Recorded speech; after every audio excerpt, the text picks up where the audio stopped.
আমাদের বর্ষিতে একজন কৃতি সন্তানের কথা উঠে আসছে, আমাদের ইঞ্জিনিয়ার মকবুল হোসেন, উনি উপজেলা চেয়ারম্যান ছিলেন 17 সালে। তো আমি যখন স্কুলে পড়ি, উনি প্রধান অতিথি হিসেবে এরকম বক্তৃতা দিতেন।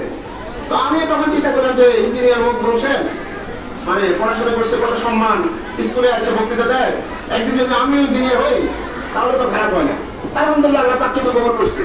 তো ছোটবেলা থেকে যে জিনিসটা আপনার ইন্টেনশন থাকবে, নিয়ত থাকবে, সেই জিনিসটাই কিন্তু আপনাকে গন্তব্যে পৌঁছে যাবে।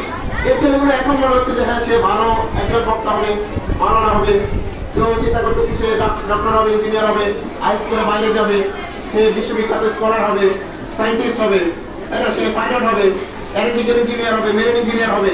এই জন্য এখন থেকে তাদের কিন্তু ড্রিম, এই ড্রিমটাই তাকে কিন্তু পরিচালিত করবে। আপনার যদি লাইফে এম না থাকে তাহলে সে কিন্তু সামনে আর এগোবে না।